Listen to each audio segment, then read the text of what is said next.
Mistakes happen in life and mistakes happens in games, but what we can do is to learn from our mistakes and continue our progression, right? Today we are going to speak about top 10 mistakes which I think players who are beginners, mid-game players, late-game players might still making those mistakes, and I will try my best to explain and help them and help even myself, because I have been part of these mistakes back then when I was just starting the game. So let's go, let's dive in and let's speak directly about those mistakes, right? First, and one of the most important mistakes in this game, which almost everybody makes, are spending gems on expensive events, spending gems on useless stuff, and generally spreading those like most important currency without any thought, right? So let's give it an idea, right? There is a couple of events where if you are not like lot of gem holder and you understand how important gems is, you should not even try, right? One of them is Riches of the Forest. This is the artifact event which needs a lot of gems in order for you to get something good, or even at least something, right?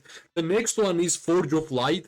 That's the event which also requires a lot of amount of gems, which I will never ever advise you guys to try out with gems, right? If you like, if your main priority right now is to just get new artifact, my main idea for you would be to go and get Universal Artifact Compendium, which is the best thing which you can try your luck with your gems, right? Here, I would give you advice to try Anointed or Conqueror, which means for 30k gems, you will get 2 legendary artifacts. If we're gonna compare these two events, these three events to each other, well, for 30k gems, you will get nothing from Riches of the Forest, and you will get nothing from the Forge of Light. The best ways for you to spend gems is pretty simple. Try to make your VIP level to 8 in order for you to unlock Research Q second level.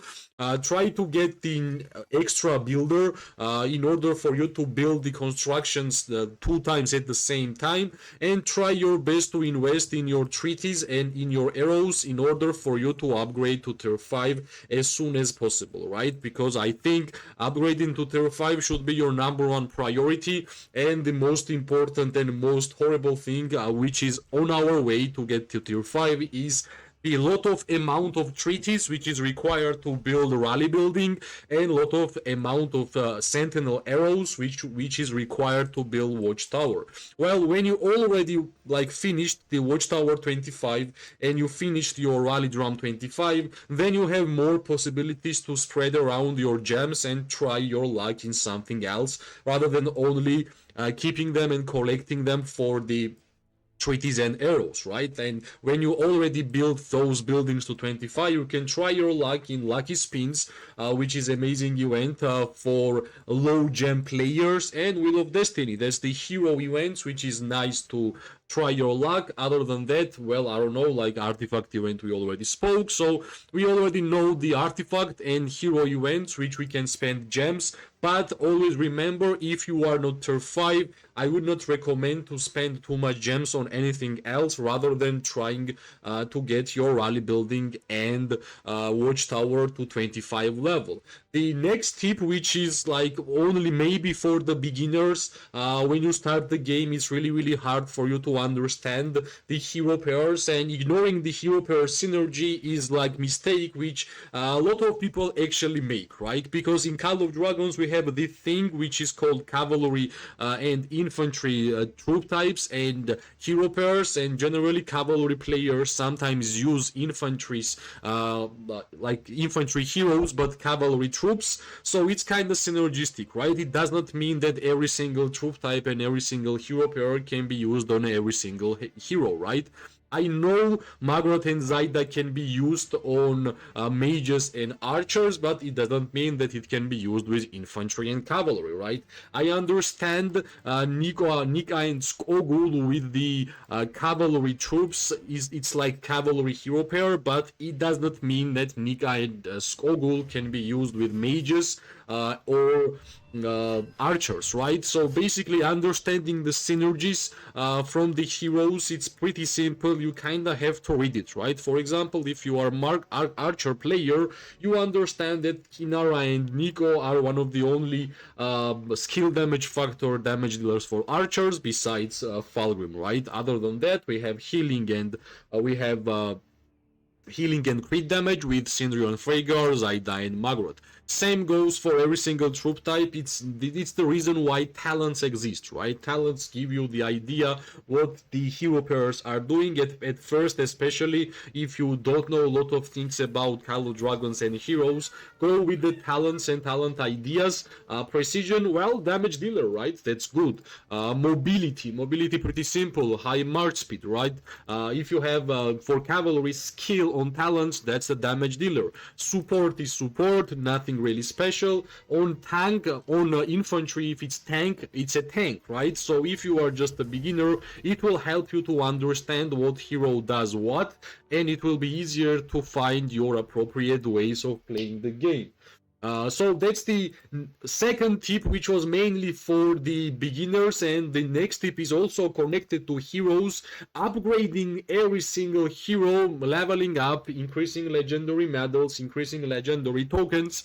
That's not the way to go in this game, especially if you are free to play or low spender. You have to prioritize your heroes, right? At first, my advice would be to understand which is your favorite troop type in the game, which means which troop type gives you most fun by playing Call of Dragons. Is it infantry? Is it cavalry? Is it marksman? Is it magic, right? Or maybe it's flying units, right? So depending on your main troop type, you will strategize the heroes which you want to get. For myself, I'm an archer main, and when I started the game like 700 days ago, Kinara was my favorite hero. She was PvP hero, and I knew that every single skill which I was able to add on Kinara would be important for me, because every single level up would increase the strength of my hero, right?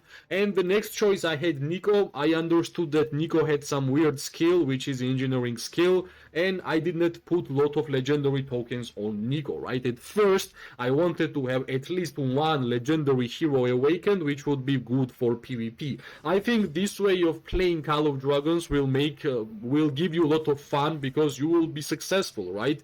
If you're gonna spread your legendary medals around the heroes, like let's say we make 5, 5, 3, 1 Kinara, we have like 5, 3, 4, 1, we have like, I don't know, 5, 1, 3, like we won't even have at least one hero pair, which will give us fun, because if you are not strong during the PvP, you are dying really fast, you are not getting any merits, and of course, if that's the gameplay you are playing while fighting, well, unfortunately, you aren't gonna have a lot of fun. And in terms of comparisons, like for example, you might say so many legendary, like so many stars, such a good levels, right? Like on my main heroes, but let me give you the idea of what's going on, right? Cavalry heroes, you can see, of course, I have unlocked a lot of them, because I have been playing this game for a long time.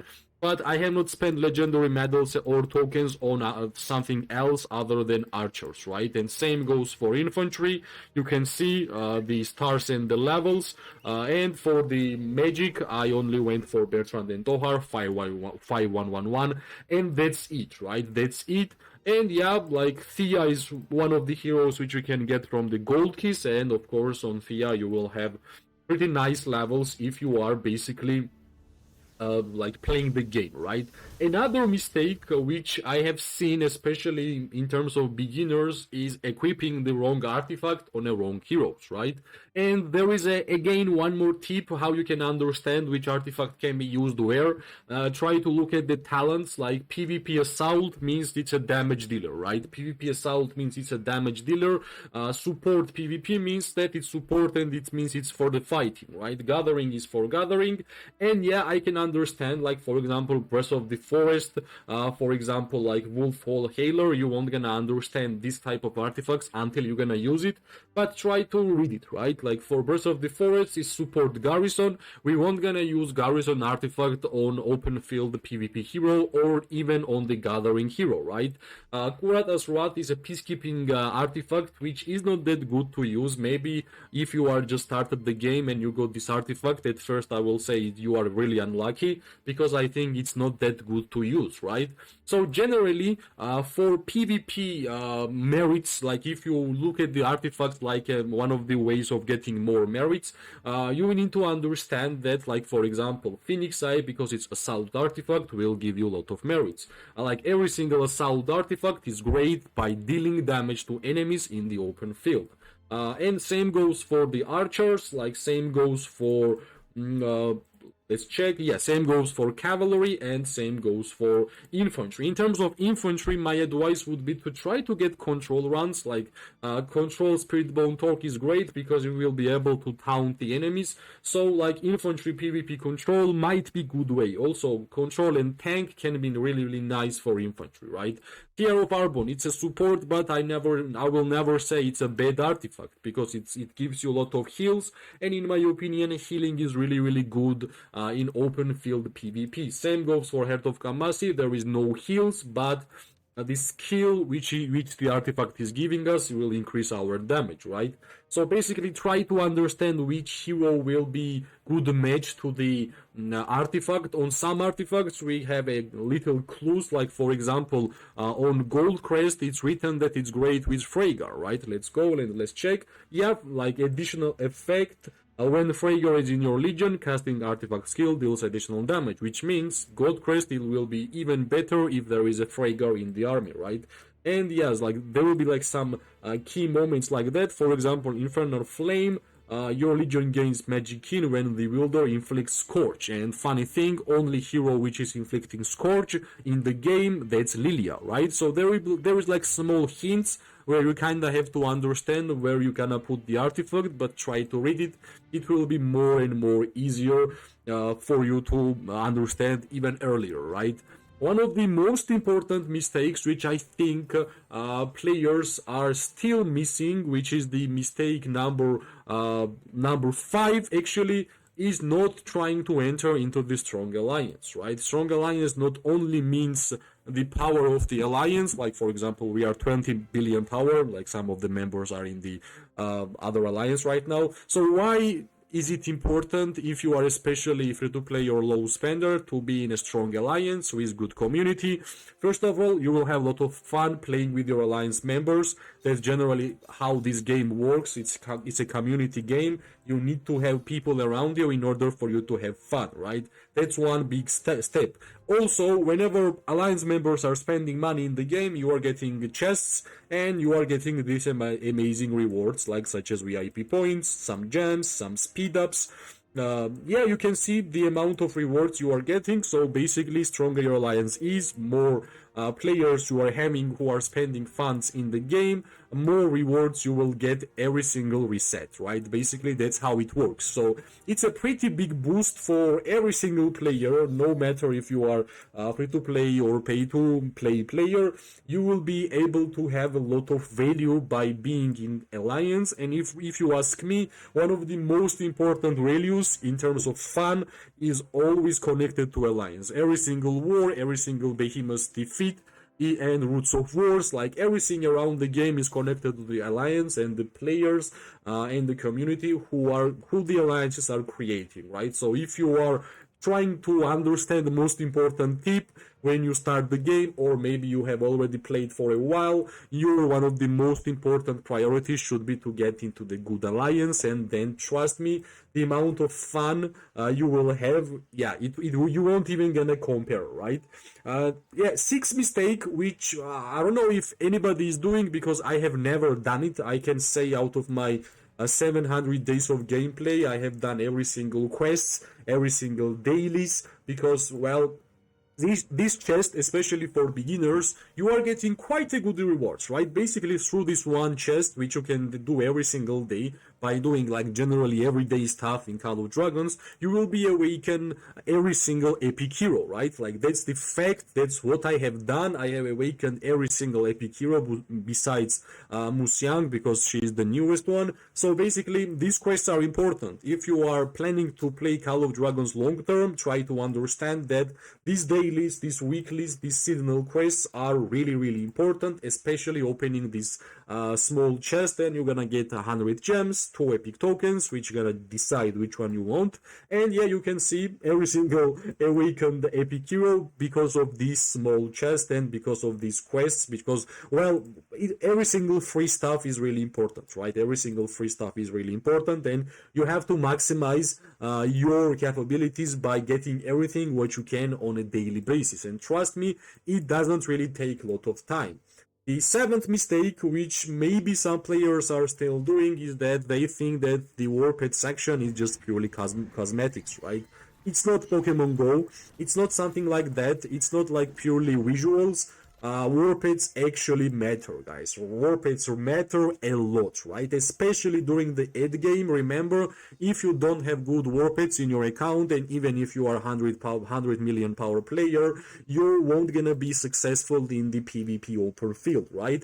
And basically, I could understand why some people doesn't really rate warpeds, because you need either a lot of time to have a good warpeds, or you kinda have to spend a lot of funds in order for you to have good warpeds, right? For example, since the creation of Warped feature in the game, this is the first Warped which I kind of finished. I need to upgrade like one more star on Blood Roar and one more star on Fatal Bite, and this pet will be done. So yeah, yet again, it might be not that easy for players to understand what each warped is doing, but same goes for heroes, same goes for artifacts. Try to look at the talents, right? For the archers, there is a marksman, fighter, precision. I understand you kind of have to read everything in order for you to understand which warped goes well with the heroes, but in this channel I have done guides about every single hero, every single warped, every single artifact, so it will be easier for you to check the library and to check out which warped will be working well, right? For example, Snowpeak Rock is amazing for Kinara and Nico, Nightrock is amazing for Sindron and Freygar, Barbed Manticore will be great for Falgrim and Sibyl, Shadow Manticore will be great for Bertrand and Tohar, Sapphire Phage Drake is great for every single mage, like such as Waldir, Wellin, Lilia, I don't know, anything. Shadow Manticore is amazing for Magrat and Zaida. Sand Lizard is perfect for everything. Venomous Lizard is great for tanks and some archers also. Golden Rock is great with Emrys and Bakshi and other cavalry hero pairs. So basically, I gave you the small tips about every single warped. Hopefully, it will be helpful for you, right? Well, there is one more mistake which I think not a lot of players will do. It's our 8th mistake.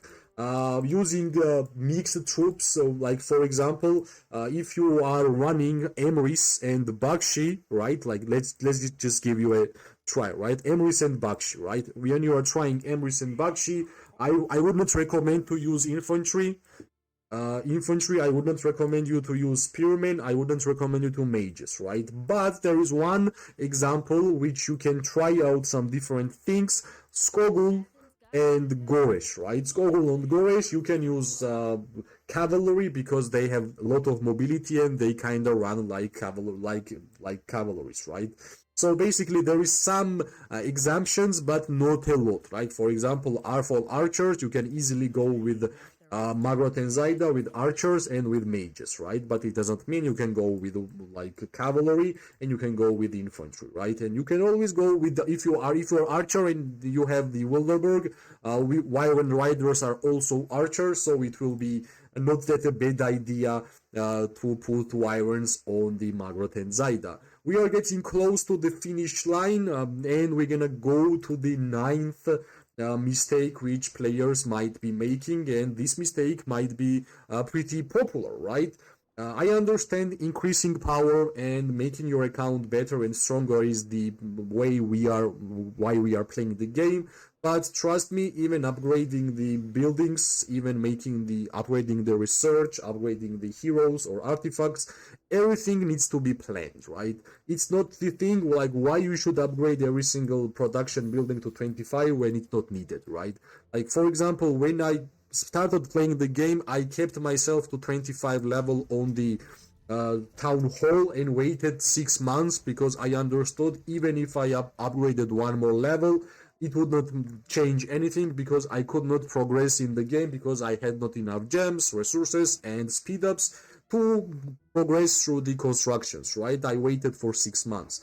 It was my plan. My plan worked. I saved the resources, and when I had a high amount of resources, I started continuing my progression. That's the way of planning I just mentioned, and this will be my tip. Maybe you will try, guys, and tell me if it was important.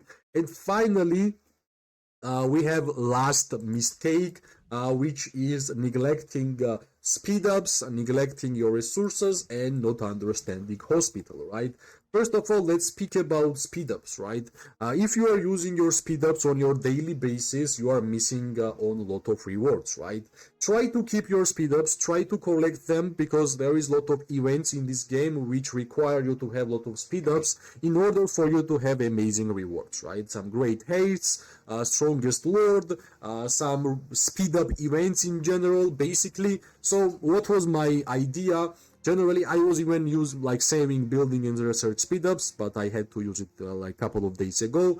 I did not touch general speedups, did not touch training speedups. I utilized like in the strongest lord, like try to look at your event cycle. And if you will see there is a strongest lord, you have a lot of speed ups or great hates is coming or some speed up event is coming, for example, building in home. Try to use your building speed ups at the time of the event so you won't gonna miss out on these great events, right? And events change on a daily basis, so if you won't gonna try your luck and try your speed ups and resources, use your resources in those events, you won't gonna be getting some free stuff which this game is giving to us, right? So basically, I think these 10 mistakes are the important mistakes which might ruin your account, I will be honest. If you are just trying your best just to increase your power, but without strategy, without plan, you might not have enough fun in the game, and you might have a lot of stupid mistakes at the end of the day, which I have done by myself, right? I hope this video will be helpful, and if you find yourself making those mistakes, I'm glad because you aren't gonna do it anymore, right? Thanks for watching. If you like the video, press like, subscribe, share. It always gives me more and more motivation to make more content for this game. I wish everybody amazing day, morning, and night. We are going to see each other really, really soon. Bye bye and good luck.